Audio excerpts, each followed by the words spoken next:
तो इससे पिछले वाले लेक्चर में हमने बात किया था आर्हीनियस इक्वेशन के बारे में। और मैंने बताया था आर्हीनियस इक्वेशन क्या आपको बताता है। तो आर्हीनियस इक्वेशन बताता है कि टेम्परेचर का क्या इफेक्ट होगा ऑन द रेट कांस्टेंट। किसी रिएक्शन के रेट कांस्टेंट पे टेम्परेचर का क्या इफेक्ट होगा। What will be effect of temperature on the rate constant of a particular reaction. एक कौन बताता है आपका आर्हीनियस इक्वेशन। आर्हीनियस इक्वेशन क्या बताता है आपका। Arrhenius equation tell what will be effect of temperature. Temperature का क्या इफेक्ट होगा on rate constant of a particular reaction. किसी पर्टिकुलर रिएक्शन के लिए रेट कांस्टेंट जो होता है वो किस तरीके से वेरी करता है टेम्परेचर के साथ में। तो आर्हीनियस ने एक इक्वेशन दिया था। जो इक्वेशन क्या था, के इजकल टू ए ई पे power minus E A by R T. ठीक है, ये आपका था आर्हीनियस इक्वेशन। इसे आप किस नाम से जानते हो। ये इक्वेशन आपका किस नाम से जाना जाता है, तो आर्हीनियस इक्वेशन के नाम से जाना जाता है। इसमें जो टर्म यूज हुआ है वो टर्म क्या है, कैपिटल के क्या है, तो रेट कांस्टेंट। रेट कांस्टेंट ए क्या है, तो प्री एक्सपोनेंशियल फैक्टर या आप फ्रीक्वेंसी फैक्टर भी आप इसे बोलते हो। ये सारी चीजें हमने बात कर लिया था। यहाँ पे ई ए कैपिटल ई ए क्या है, तो एक्टिवेशन एनर्जी। क्या है, एक्टिवेशन एनर्जी। ठीक है, टी क्या है, टेम्परेचर है। आर क्या है, आपका यूनिवर्सल गैस कांस्टेंट। और इसकी वैल्यू कितनी होती है, तो यूनिवर्सल गैस कांस्टेंट की जो वैल्यू होती है 8.314 जूल पर मोल पर केल्विन। ये आपका यूनिवर्सल गैस कांस्टेंट की वैल्यू होती है। ठीक है, अगर आप बात करोगे दो दो डिफरेंट अलग अलग टेम्परेचर पे, टू डिफरेंट टेम्परेचर पे रेट कांस्टेंट के, टू डिफरेंट टेम्परेचर पे रेट कांस्टेंट किस तरीके से वेरी करेगा। तो इसके लिए इक्वेशन हमने ड्राइव किया था कि मान लो कि टेम्परेचर T1 पे रेट कांस्टेंट क्या है, K1 है। और टेम्परेचर T2 पे रेट कांस्टेंट क्या है, K2 है। ठीक है, और इसके लिए मैंने जब इक्वेशन ड्राइव किया था, इसका लॉग लेकर के, दोनों पक्षों का लॉग लेकर के, फिर हमने उसको, जो इक्वेशन आपको ऑब्टेन हुआ था उस इक्वेशन को मैंने फर्स्ट बोला था टेम्परेचर T1 के लिए लिखा था। और एक इक्वेशन और लिखा था टेम्परेचर T2 के लिए। इसी इक्वेशन को हम लॉग के टर्म में लिखे थे। और जो आपको दोनों अलग अलग इक्वेशन मिले थे उसको हम घटा करके सब्सट्रैक्ट कर दिए थे एक दूसरे से। और हमको एक रिजल्टेंट इक्वेशन मिला था किस तरीके से, लॉग K2/K1 इजकल टू क्या निकल के आया था आपका, तो आपका निकल के आया था EA/2.303 कैपिटल आर। यहाँ पे क्या निकल के आया था, 1/1 क्या निकल के आया आपका था, T1 - T2। T1 - T2, तो एक क्वेश्चन आपका निकल के आया था। अगर आपको अगर आपको किसी टेम्परेचर पे किसी टेम्परेचर पे अगर आपको किसी पर्टिकुलर टेम्परेचर पे रेट कांस्टेंट की वैल्यू पता है, क्या पता है, रेट कांस्टेंट की वैल्यू पता है। किसी पर्टिकुलर टेम्परेचर पे रेट कांस्टेंट की वैल्यू पता है किसी रिएक्शन के लिए, तो किसी दूसरे टेम्परेचर पे अगर आप रेट कांस्टेंट की वैल्यू निकालना चाहते हो तो इस इक्वेशन से आप निकाल सकते हो। ठीक है,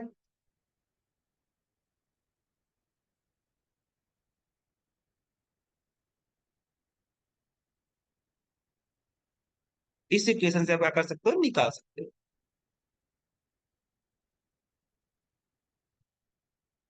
ठीक, तो अगर मैं बात करूं कि टेम्परेचर, इस इक्वेशन को आप ध्यान से देखिए इस इक्वेशन में आपका इस सारे टर्म यूज हुए हैं। आप इस इक्वेशन से क्या ऑब्टेन कर सकते हो, क्या कैलकुलेट कर सकते हो? अगर आपको किसी रिएक्शन के लिए किसी रिएक्शन के लिए किसी पर्टिकुलर टेम्परेचर पे रेट कांस्टेंट की वैल्यू पता है, तो आप किसी दूसरे टेम्परेचर पे रेट कांस्टेंट की वैल्यू उस रिएक्शन के लिए कैलकुलेट कर सकते हो। ठीक है, अगर मैं बात करूं, देखो, अगर मैं बात करूं, temperature T1 is less than T2। Temperature T1 क्या है? लेस देन T2, यानी टेम्परेचर T1 क्या है आपका? कम है। टेम्परेचर T2 क्या है? ज्यादा है। ठीक है, टेम्परेचर T2 क्या है? ज्यादा है। और आपको पता है जो एक्टिवेशन एनर्जी होती है, एक्टिवेशन एनर्जी एक्टिवेशन एनर्जी का मतलब ई ए। ए हमेशा क्या होता है? पॉजिटिव होता है। क्या होता है? पॉजिटिव होता है। चाहे आपका रिएक्शन इंडोथर्मिक हो, चाहे रिएक्शन आपका इक्जोथर्मिक हो। चाहे इंडो हो, चाहे इक्जोथर्मिक रिएक्शन हो, रिएक्शन किसी भी नेचर का हो, चाहे इंडोथर्मिक का नेचर का हो, चाहे इक्जोथर्मिक रिएक्शन का हो, दोनों टाइप के रिएक्शन के लिए जो एक्टिवेशन एनर्जी की वैल्यू होती है वो हमेशा क्या होती है? पॉजिटिव में होती है। ठीक है? अगर मैं बात करूं, अगर एक्टिवेशन एनर्जी हमेशा पॉजिटिव में होता है और temperature T1 is less than T2, तो 1/T1 रुकिए, इसको मैं आपको आसानी से समझाने के प्रयास करता हूँ। किस तरीके समझाऊंगा? इस तरीके में समझाना चाहूंगा। अगर मैं क्या करता हूँ, इस क्वांटिटी को मैं T1 था यहाँ पे, अगर मैं 1/T1 कर दूं और इसको मुझे भी क्या करना पड़ेगा? रिवर्स करना पड़ेगा, तो 1/T2 हो जाएगा। अब साइन जो है, पहले इधर की तरफ था, इस तरीके से था, अब साइन कैसा हो जाएगा आपका? इस तरीके से हो जाएगा। यानी 1/T1 क्या होगा आपका? Greater than 1/T2। अगर 1/T1 is greater than 1/T2, तो 1/T1 माइनस 1/T2 की वैल्यू क्या होगी? पॉजिटिव में होगी। क्यों होगी? क्योंकि ये वाली क्वांटिटी आपकी बड़ी है और बड़ी क्वांटिटी में से आप क्या कर रहे हो? छोटी क्वांटिटी घटा रहे हो। ठीक है, तो क्या आएगा? पॉजिटिव आएगा। अब इस इक्वेशन पे जरा एक बार गौर करिए आप। इस इक्वेशन में क्या था? लॉग K2/K1 इजकल टू ई ए। अगर जो एक्टिवेशन एनर्जी है वो क्या है? हमेशा पॉजिटिव में रहती है, निगेटिव में नहीं रहता है कभी भी। ठीक है, चाहे आपका रिएक्शन इंडोथर्मिक हो चाहे एक्सोथर्मिक हो, दोनों टाइप के रिएक्शन के लिए जो एक्टिवेशन एनर्जी होता है वो हमेशा क्या होता है? पॉजिटिव होता है। तो यहाँ पे ए वैल्यू आपकी एक्टिवेशन एनर्जी की वैल्यू क्या है? पॉजिटिव है। और ए जो क्वांटिटी है, ए भी क्वांटिटी आपकी क्या आई? पॉजिटिव में आई, यहां से निकल के आया। ए वाली क्वांटिटी भी क्या होगी आपकी? पॉजिटिव में होगी, ए भी पॉजिटिव में होगा। इसका मतलब हुआ लॉग K2/K1 आपका पॉजिटिव में आएगा। किस में आएगा? पॉजिटिव में आएगा। अब अगर आप बात करते हो, अगर लॉग K2/K1 की वैल्यू पॉजिटिव में है, तो पॉजिटिव में कब आएगा? देखो, एक एक ही कंडीशन बन सकता है कि जब आपका K2 will be greater than K1। जब आपका K2 की वैल्यू K1 से ज्यादा होगा, तो K2/K1 क्या आएगा? पॉजिटिव में आएगा। K2/K1 क्या होगा? पॉजिटिव में होगा। तब जाकर के आप किसी भी नंबर का अगर आप लॉग लेते हो और नंबर आपका पॉजिटिव में है, तो इसकी वैल्यू हमेशा क्या आती है? पॉजिटिव में आती है। क्या आती है? पॉजिटिव में आती है। देखो, अगर K2/K1 इस तरीके से पॉजिटिव क्यों लिख रहे हो आप? यहाँ पे इस तरीके से कंसीडर कर सकते हो। छोड़ो, इस तरीके से नहीं समझना है, इस तरीके से समझना है कि देखो, अगर आपका K2 will be greater than K1, तो K2/K1 की वैल्यू जो होगी वो ग्रेटर देन किससे होगी? 1 होगी। 1 से क्या होगा? ज्यादा होगा। और लॉग आपको पता है, अगर आपकी लॉग 1 की जो वैल्यू होती है क्या होती है? 0 होती है। अगर लॉग अगर लॉग जो क्वांटिटी है, जिस क्वांटिटी का आप लॉग ले रहे हो, वो 0 पॉइंट समथिंग है, 0 पॉइंट समथिंग, मान लो 1 2 3 4 कुछ भी समथिंग हो, तब आपकी वैल्यू क्या आती है? निगेटिव में आती है। यानी अगर लॉग 1 की वैल्यू है, तो लॉग 1 की वैल्यू कितनी होती है? 0 होती है। 0 होती है। अगर आप लॉग जिसका आप लॉग ले रहे हो वो क्वांटिटी आपकी 1 से कम है, जिस वैल्यू की आप लॉग ले रहे हो वो क्वांटिटी आपकी 1 से कम है, तब जाकर के क्या आती है लॉग, तब वो क्वांटिटी किस में आएगी, निगेटिव में आएगी। अदरवाइज अगर आपकी कोई क्वांटिटी क्वांटिटी है, मान लो एक्स है, तो ये हमेशा पॉजिटिव में आएगा if x is greater than 1। अगर लॉग जिस वैल्यू की आप लॉग ले रहे हो वो वैल्यू आपकी एक से ज्यादा है, तो उसका वैल्यू कितना आएगा, लॉग एक्स की वैल्यू कितनी आएगी यहाँ पे, तो पॉजिटिव में आएगी। ठीक है, तो चूंकि K2 बाई K1 आपका ग्रेटर देन 1 है, किससे है, एक से ज्यादा है, इसका मतलब हुआ लॉग K2 बाई K1 क्या आने वाला है, पॉजिटिव में आने वाला है। ठीक है, अब पॉजिटिव में देखो K2 इज पॉजिटिव में आएगा, पॉजिटिव का मतलब क्या हुआ कि K2 will be greater than K1, K2 will be greater than K1। ठीक है, ये पॉसिबल कब हुआ, जब आप यहां से निकाले कि आपने कंसीडर किया था कि temperature T1 is greater than T2, तो यहां से आपका निकल के आया 1/T1 is greater than 1/T2। तो यहां से निकल के आया 1 minus 1/T1 equal to 1/-1/T2, 1/T2। ये वैल्यू किस में आएगी आपकी, पॉजिटिव में आएगी, किस में आएगी, पॉजिटिव में आएगी। ठीक है, किस में आएगी, पॉजिटिव में आएगी। अगर ये वैल्यू पॉजिटिव में आई और ई ऑलरेडी जो एक्टिवेशन एनर्जी है वो ऑलरेडी क्या पॉजिटिव में है, तो इसका मतलब हुआ लॉग K2 बाई K1 क्या क्या आएगा आपका, पॉजिटिव में आएगा, किस में आएगा, पॉजिटिव में आएगा। पॉजिटिव में आने का मतलब हुआ कि एक ही कंडीशन बन रहा है कि K2 will be greater than K1। तो देखो K1 क्या था, K2 क्या था, तो K1 आपका था rate constant at temperature T1 और K2 क्या था, rate constant at temperature T2। तो टेम्परेचर T1 पे रेट कांस्टेंट K1 है और टेम्परेचर T2 पे रेट कांस्टेंट क्या K2 है। और आपको पता है temperature T1 is less than T2, temperature T1 is less than T2, यानी इसका मतलब हुआ, सॉरी, टेम्परेचर यहाँ पे हमने क्या कंसीडर किया था, temperature T1 is greater less than T2, temperature T1 is less than T2। तो यहाँ पे temperature T1 is less than T2 यानी बाद में टेम्परेचर ज्यादा हुआ। ये इसका मतलब हुआ कि अगर आप टेम्परेचर बढ़ाते हो, अगर आप टेम्परेचर बढ़ाते हो, पहले टेम्परेचर कम था, बाद में टेम्परेचर आपने ज्यादा कर दिया। ठीक है, यानी किसी रिएक्शन हो रहा था, कोई रिएक्शन हो रहा था किसी पर्टिकुलर टेम्परेचर पे, और उस रिएक्शन को आपने क्या कर दिया, और ज्यादा हीट दे दिया, और हीट देने से क्या हुआ, रिएक्शन कंटेनर का टेम्परेचर क्या हुआ, बढ़ गया, यानी टेम्परेचर आपने बढ़ा दिया। अगर आप टेम्परेचर बढ़ाते हो तो रेट कांस्टेंट की वैल्यू क्या हो जाती है, इंक्रीज कर जाती है। यहां से पता चल रहा है, कहां से पता चल रहा है, यहाँ से, क्योंकि टेम्परेचर जो T2 था वो ज्यादा था T1 से, और यहाँ से क्या निकल के आया, जो K2 होगा वो किससे ज्यादा होगा, K1 से ज्यादा होगा। मान इसका मतलब हुआ कि पहले रेट कांस्टेंट क्या था, कम था, बाद में रेट कांस्टेंट क्या हो गया, बढ़ गया। पहले रेट कांस्टेंट कम था, बाद में रेट कांस्टेंट क्या हो गया, बढ़ गया। यानी टेम्परेचर बढ़ाने पे रेट कांस्टेंट की वैल्यू क्या होती है, इंक्रीज कर जाती है। ये कहां से आपको देखने को मिला, इस आर्हीनियस इक्वेशन से आपको निकल देखने को मिला। ये जो आपका आर्हीनियस इक्वेशन था at two different temperature, this is Arrhenius equation at two different temperature. ये आपका एक आर्हीनियस इक्वेशन है जो लिखा गया है for at two different temperature. ठीक है, तो हम कुछ न्यूमेरिकल प्रॉब्लम लगाते हैं। वो न्यूमेरिकल प्रॉब्लम हमारा इस तरीके का है कि क्या बोल रहा है आपका क्वेश्चन, फॉर द रिएक्शन,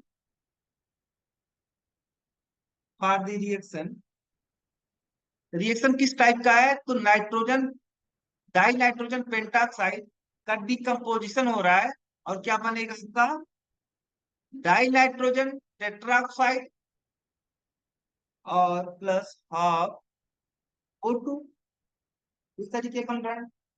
क्या बोल रहा है, इस value of rate constant, rate constant are 3.46 into 10 to the power -5 and 4.87 into 10 to the power -3 at temperature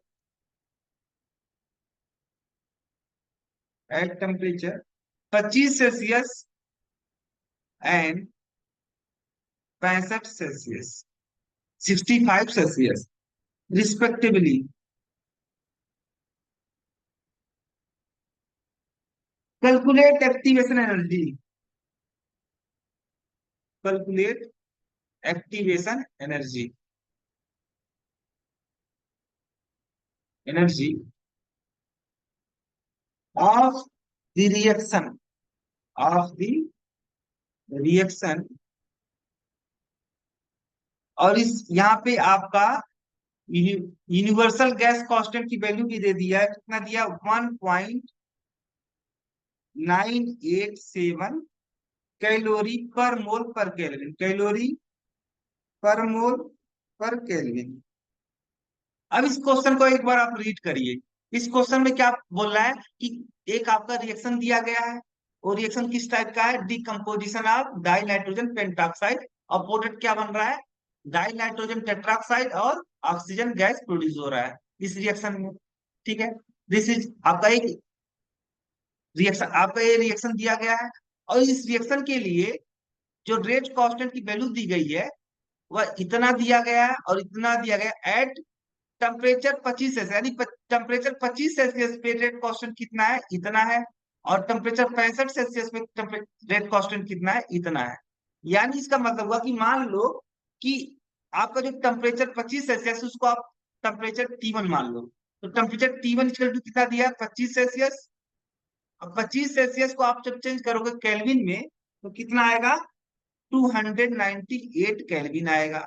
और जो ए टेम्परेचर है आपका, ए मान लो टेम्परेचर आपका T2 है, तो temperature T2 equal to 65 Celsius. 65 Celsius का मतलब कितना हुआ, 273 प्लस 65 कितना आएगा आपका, 8 और 7 और 6 13, 7 6 13 और 6 2 8, 8 1 9, सॉरी 9 कहां से आ गया, 2 1 3 आ गया, कितना आ गया, 3 आ गया। यानी इसको आपने 65 सेल्सियस को केल्विन में जब चेंज किया तो कितना आया, 338 केल्विन आया। रेट कांस्टेंट टेम्परेचर T1 पे कितना दिया गया था, टेम्परेचर T1 पे जो रेट कांस्टेंट होगा उसको आप किसे रिप्रेजेंट करोगे, K1 से, यानी K1 इक्वल टू कितना होगा, 3.46 इंटू 10 to the power -5। ठीक है, और टेम्परेचर T2 पे जो रेट कांस्टेंट दिया है वो कितना दिया है, 4.87 इंटू 10 to the power -3 दिया गया, -3 दिया गया। ठीक है, तो टेम्परेचर T1 पे जो रेट कांस्टेंट होगा उसे आप किसी कैसा कंसीडर करोगे, K2 कंसीडर करोगे, यानी K2 का जो वैल्यू दिया गया है वो कितना दिया गया है, 4.87 into 10 to the power -3। You know, आप देखो आपको क्या कैलकुलेट करना है, एक्टिवेशन एनर्जी। तो आप जानते हो कि log K2/K1 इक्वल टू क्या होता है, EA/2.303 capital R 1/T1 -1/T2। यही इक्वेशन आपने ड्राइव किया था, Arrhenius equation at two different temperature के लिए इक्वेशन आपका आया था, ये वाली इक्वेशन। अब इस इक्वेशन में जो वैल्यू आपकी दी गई है उसको पुट अप करिए, तो क्या निकल के आएगा, यहाँ से लॉग K2 की वैल्यू कितनी है, 4.87 इंटू 10 to the power -3, और K1 की वैल्यू क्या है, 3.46 into 10 to the power -5। Activation energy की वैल्यू मुझे कैलकुलेट करनी है, तो हम यहाँ पे ये ऐसे की ऐसे ही रख देते हैं। ठीक है, क्या कैलकुलेट करना है, एक्टिवेशन एनर्जी, ई ए की वैल्यू पूछ रहा है, और 2.303। अब आर की वैल्यू जो दी गई है, आर की वैल्यू कितनी दी गई है, 1.987 कैलोरी पर मोल और पर केल्विन। ठीक है। टेम्परेचर T1 कितना है? तो आपका 298, 298 है। और टेम्परेचर T2 कितना है? 338 है। ठीक है।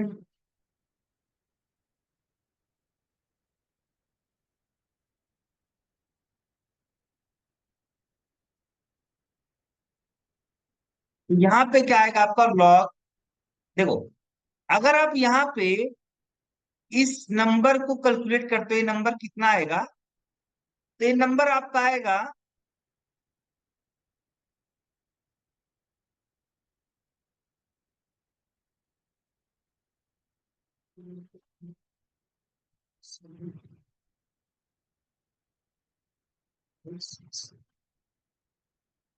कितना आ रहा है नंबर आपका? 1.4075 इंटू 10 पे पावर 2 आएगा। और यहाँ पे क्या आएगा? EA/2 अभी इस दोनों नंबर को आप मल्टीप्लाई कर लो पहले, उसके बाद आप लिखो। तो क्या आएगा? 2.303 मल्टीप्लाई बाई 1.987 ये वैल्यू आपकी आ रही है, नीचे वाली वैल्यू 4.576। ठीक है। यहाँ पे ए वैल्यू आप कैलकुलेट करोगे कितना आएगा? आप डिवाइड करिए, 1/298। ये वैल्यू आपकी आ रही है 0.00355। ये वाली वैल्यू कितनी आ रही है? 0.03355 माइनस ये वाली वैल्यू कितनी आएगी आपकी? 1/338। ये वैल्यू आपकी आ रही है 0.00298। ठीक है। तो यहां से ई ए की वैल्यू क्या निकल के आएगी? ए वाली क्वांटिटी यहाँ पे मल्टीप्लाई हो जाएगी, तो क्या आएगा? 4.576। ठीक है। और ए वाले जो वैल्यू आएगी, ए पहले आप वैल्यू कैलकुलेट करिए कितना आएगा। ए वैल्यू कितनी आ रही है? ए वैल्यू आपकी आएगी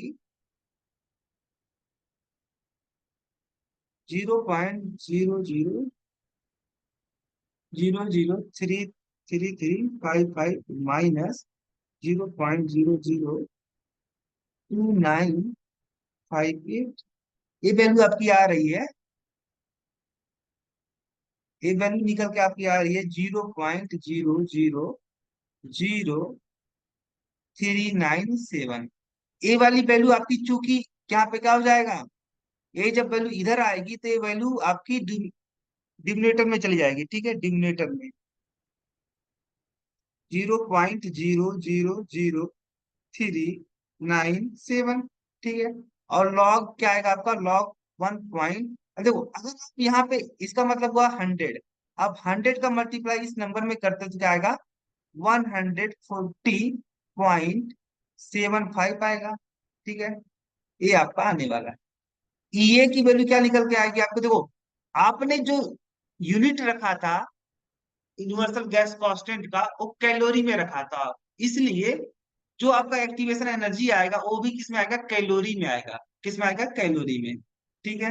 अगर ये वाली वैल्यू आपकी जूल में होती तो एक्टिवेशन एनर्जी भी किस में आती? जूल में आता। अभी इसे आप कैलकुलेट करिए। तो अब इसे कैलकुलेट करेंगे, लॉग वन एक सौ लॉग 140.75 की वैल्यू कितनी होती है? तो आप यहाँ पे कैलकुलेटर यूज कर सकते हैं। लॉग 1.4 140.75, इसकी वैल्यू आ रही है आपकी 2 ये कितनी आ रही है? 2.148। और इसकी वैल्यू कितनी आएगी आपको? इसकी वैल्यू आएगी आपकी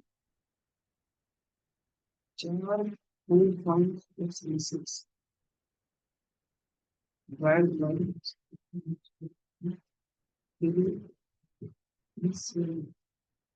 ये वैल्यू आपकी आ रही है 11,526, ठीक है, 0.4, इतनी आ रही है आपकी वैल्यू। ये दोनों को क्या हो जाएगा, मल्टीप्लाई हो जाएगा, और इस नंबर को आप मल्टीप्लाई कर दो 2.14 से, क्या निकल के आया, कितनी क्वांटिटी आपकी आई, तो 24,758.811, ये आपकी वैल्यू आई। ये वैल्यू किस में आएगी, कैलोरी में आएगी, कैलोरी पर मोल में आएगा, कैलोरी पर मोल। ठीक है, अगर आप इसे किलो कैलोरी में चेंज करना चाहते हो तो किसमें क्या करना पड़ेगा आपको, 1000 से मल्टीप्लाई करना पड़ेगा और डिवाइड करना पड़ेगा, और ये वैल्यू कितनी आएगी, 24,75811 kilo calorie per mole. This is activation energy for given reaction in term of kilo calorie per mole. This is your answer, this is your.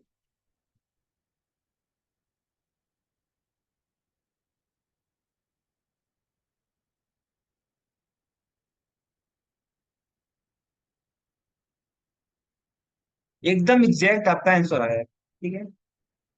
Next question की तरफ मूव करते हैं। नेक्स्ट क्वेश्चन आपका है इस तरीके का, दिया गया for a reaction, for a reaction value of temperature coefficient, value of temperature coefficient is 1.75, calculate the activation energy of reaction, the activation energy of reaction, और साथ ही साथ आपका क्या दिया गया है, यूनिवर्सल गैस कांस्टेंट की वैल्यू भी दिया है 1.987 कैलोरी पर केल्विन पर मोल, ठीक है, ये आपका दिया गया है। तो कैसे आप कैलकुलेट करोगे, तो इसको कैलकुलेट करने के लिए आपको क्या करना पड़ेगा, देखो क्या पहले दिया है, आप ये देखिए, फॉर ए रिएक्शन, कोई रिएक्शन है और उस रिएक्शन के लिए वैल्यू ऑफ टेम्परेचर कोफिशिएंट की वैल्यू कितना दिया, 1.75 दिया है, ठीक है, 1.75 दिया गया है। क्या कैलकुलेट करना है, एक्टिवेशन एनर्जी। तो देखो आपको पता है टेम्परेचर जो कोफिशिएंट होता है, temperature coefficient of rate constant, वो क्या होता है, तो temperature coefficient is the ratio of rate constant at two temperature which are separated by 10 Celsius, यानी ए टेम्परेचर कोफिशिएंट क्या होगा आपका, rate constant at temperature T+10 और divide by rate constant at temperature T, ठीक है, यही होता है आपका टेम्परेचर कोफिशिएंट, यही होता है आपका टेम्परेचर कोफिशिएंट, और इसकी वैल्यू कितनी दी गई है, 1.75 दी गई, ठीक है।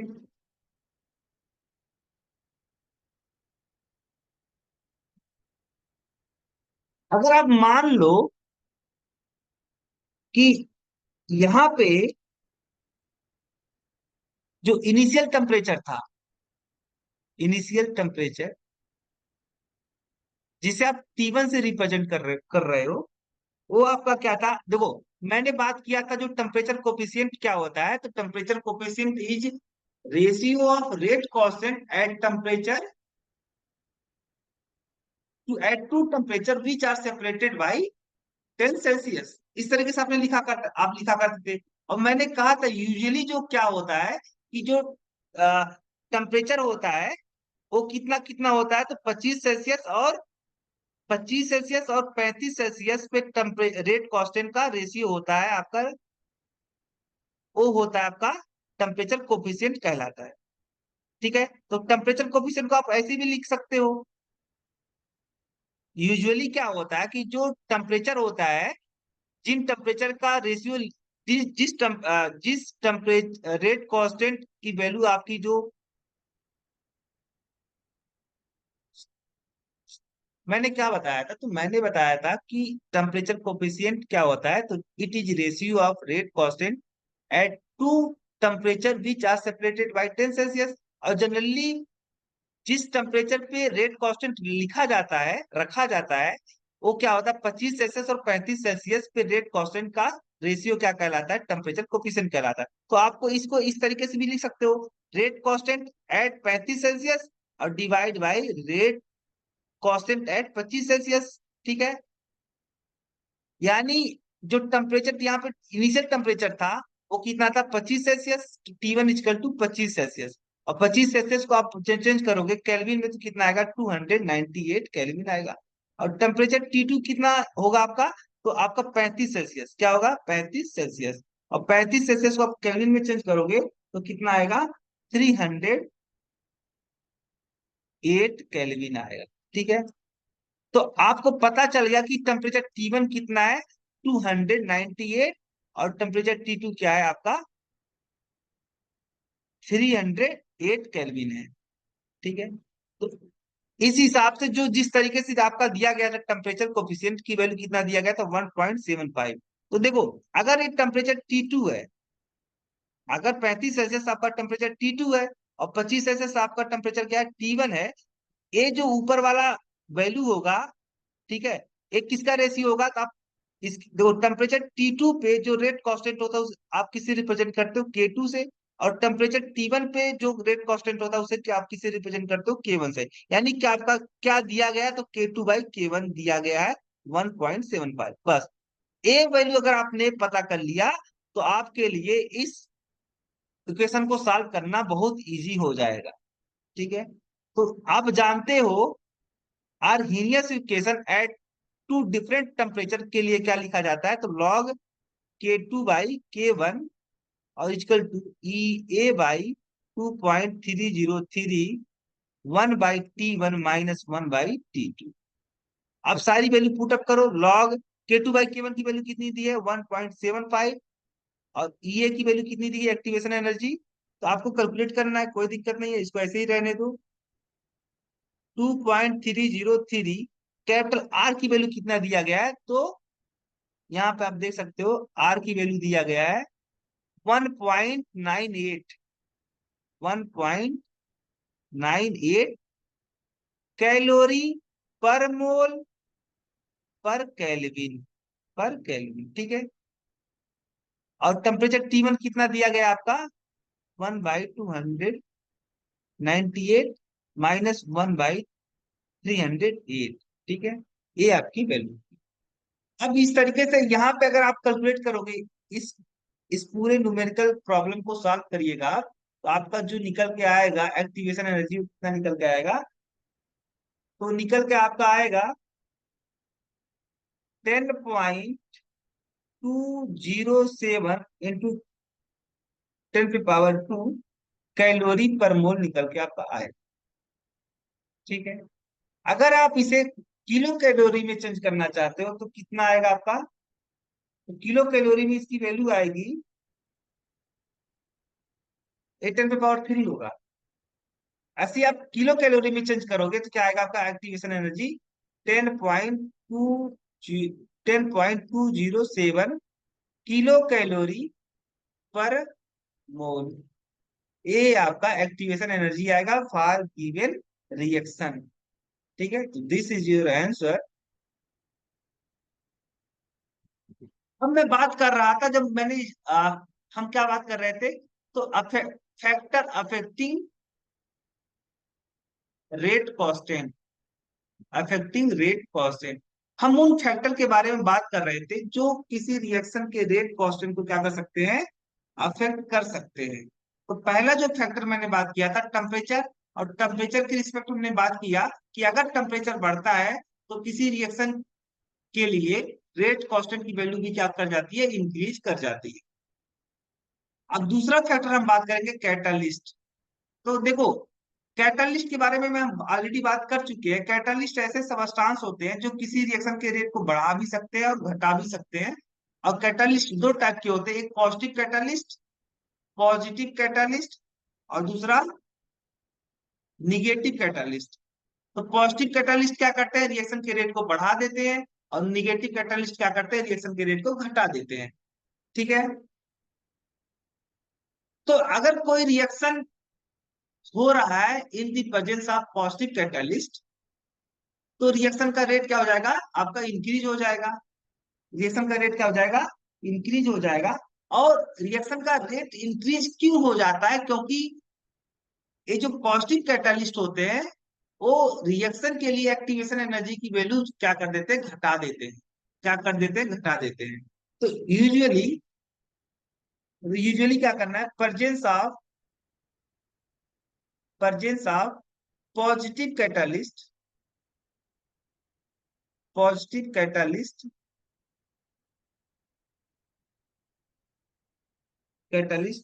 Lower the activation energy, lower the activation energy, thus the value of rate constant and rate constant and rate of reaction, rate of reaction increases, increases, increases। ठीक है।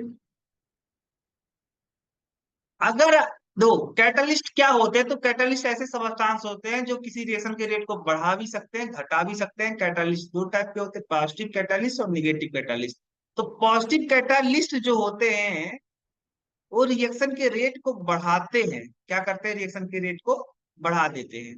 कैसे बढ़ा देते हैं, तो पॉजिटिव कैटलिस्ट क्या करते हैं, जो रिएक्शन के लिए, किसी पर्टिकुलर रिएक्शन के लिए एक्टिवेशन एनर्जी होता है, उस एक्टिवेशन एनर्जी को ही क्या कर देते हैं, कम कर देते हैं। उससे क्या होता है, number of effective collision increase कर जाते हैं। और जब नंबर ऑफ इफेक्टिव कोलिजन आपके इंक्रीज कर जाते हैं, तो उससे क्या होता है, रिएक्शन का रेट बढ़ जाता है। जैसे मान लो कि मैं एक यहाँ पे ग्राफ ड्रा करूं, और ग्राफ इस तरीके से ड्रा करूं, इधर इस वाले एक्सिस पे मैं एनर्जी को ड्रा करूं, और इस वाले एक्सिस पे रिएक्शन कोऑर्डिनेट को मैं ड्रा करूं, रिएक्शन कोऑर्डिनेट। ठीक है। तो अगर आप बात करते हो कि मान लो कोई रिएक्टेंट है जिसकी एनर्जी इतनी है, क्या है, ए, इस वाले इसको मैं रिप्रेजेंट कर रहा हूँ, react, what is this, this is reactant. और इस रिएक्टेंट की एनर्जी कितनी है, इतनी है। ठीक है, इतनी है आपकी। यहां से यहां तक की जो एनर्जी होगी वो क्या कहलाएगी, रिएक्टेंट की एनर्जी।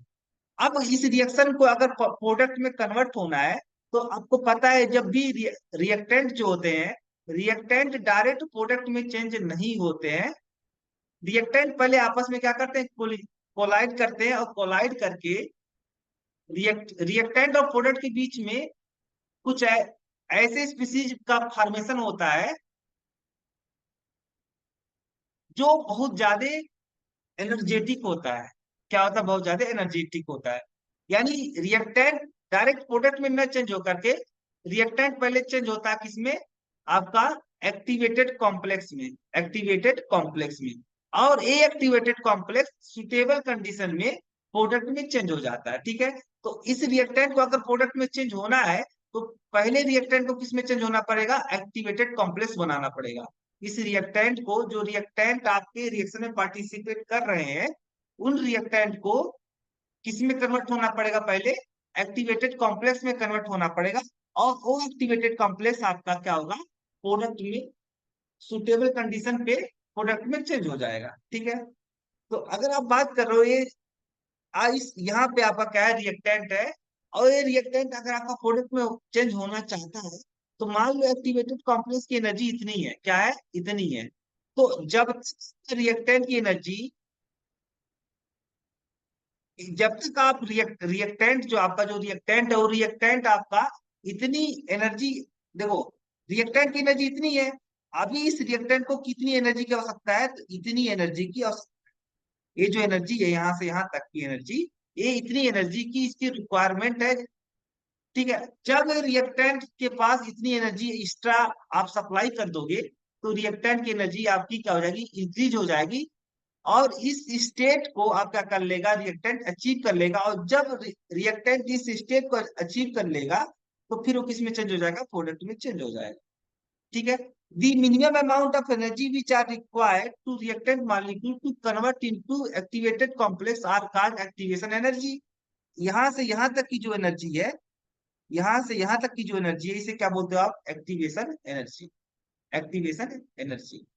और एक्टिवेशन एनर्जी को आप किसे रिप्रेजेंट करते हो, capital E small A. This is activation energy. ठीक है, फॉर रिएक्शन। और ये जो स्टेट है आपका क्या है, ये स्टेट आपका activated complex, activated complex, activated complex. ये आपका मान लो कि जो रिएक्शन हो रहा है, इस रिएक्शन के लिए एक्टिवेशन एनर्जी इतनी चाहिए। अब क्या होगा कि जब आप पॉजिटिव कैटालिस्ट यूज करोगे, तो जो कैटालिस्ट होते हैं वो नेचर ऑफ प्रोडक्ट को चेंज तो नहीं करते हैं। अगर मान लो कि कोई रिएक्शन हो रहा है, मान लो रिएक्शन किसी किसके बीच में हो रहा है, हाइड्रोजन और ऑक्सीजन के बीच में हो रहा है। हाइड्रोजन गैस और ऑक्सीजन गैस आपस में कंबाइन करके क्या बना रहे हैं, वाटर बना रहा है।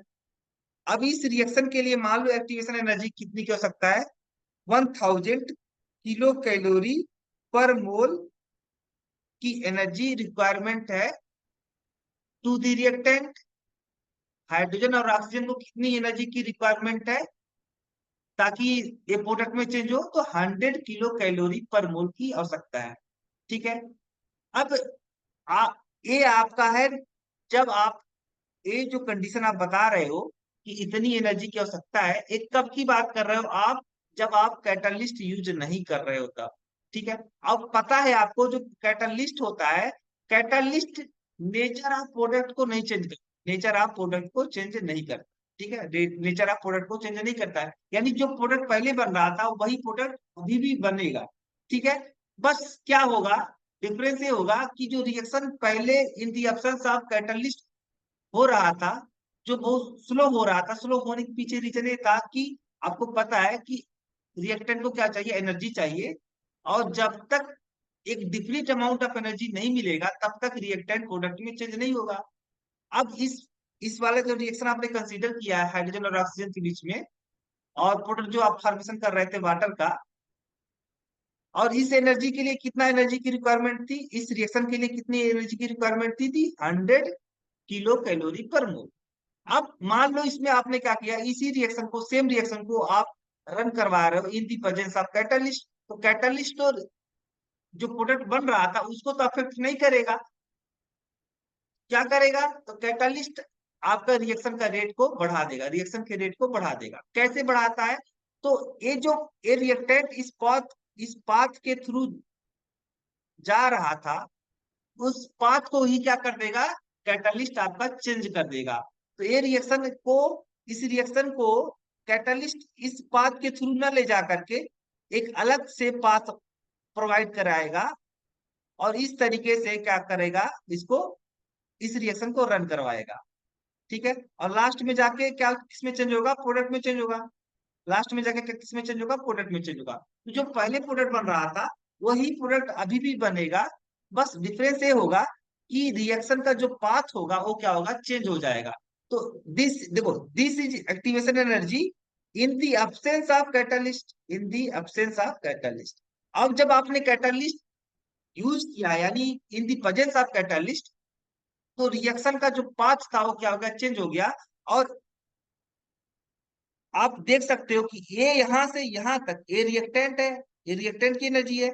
और ये क्या है आपका, activated complex, activated complex in the presence of catalyst, in the presence of catalyst. और कैटलिस्ट के प्रेजेंस में जो एक्टिवेशन एनर्जी है वो क्या है, ई ए डैश है, सपोज दैट।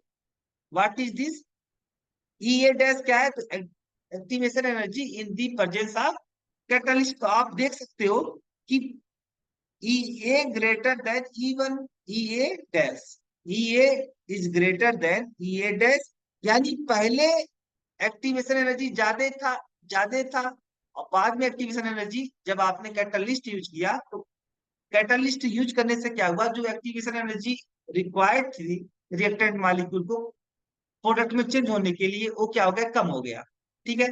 अब देखो, पहले आपको ज्यादा एनर्जी सप्लाई करनी पड़ती, ज्यादा एनर्जी की रिक्वायरमेंट है तो ज्यादा से ज्यादा आपको क्या करना पड़ेगा, एनर्जी सप्लाई करना पड़ेगा, आपको ज्यादा हीट करना पड़ेगा, तब जाके क्या होगा, रिएक्शन आपका रन करेगा। रिएक्शन में आपका रिएक्टेंट प्रोडक्ट में चेंज होगा। रिएक्टेंट को प्रोडक्ट में चेंज करने के लिए पहले वाले कंडीशन में आपको ज्यादा एनर्जी देनी पड़ रही थी, और दूसरे वाले कंडीशन में जब आपने कैटलिस्ट यूज किया तब रिएक्टेंट को प्रोडक्ट में चेंज करने के लिए एनर्जी पहले की तुलना में कम देना पड़ेगा। ठीक है, क्या करना पड़ेगा, कम देना पड़ेगा। अब इससे क्या होगा कि अगर एनर्जी आपको जो रिक्वायरमेंट है वो कम हो देना पड़ेगा, वो कम है, अगर जो एनर्जी रिक्वायरमेंट है इस रिएक्शन के लिए अगर वो कम हो जाएगा तो नंबर देखो, तो क्या होगा कि आपके ज्यादा से ज्यादा रिएक्टेंट किस में चेंज होंगे, प्रोडक्ट में चेंज हो जाएगी, क्योंकि जो एनर्जी दूसरे वाले in the presence of catalyst जो एनर्जी रिक्वायरमेंट है to reactant molecule to change into product, वो क्या है, कम है। तो इसको ज्यादा से ज्यादा मॉलिक्यूल क्या होंगे, आपके प्रोडक्ट प्रोडक्ट में चेंज होंगे, ज्यादा से ज्यादा मॉलिक्यूल किस में चेंज होंगे, प्रोडक्ट में चेंज होंगे। ठीक है, क्योंकि इनको इतनी एनर्जी इजिली मिल जाएगी, बहुत ज्यादा आपको हीट नहीं देना पड़ेगा, उनको सराउंडिंग से भी मिल सकती है वो सारी एनर्जी।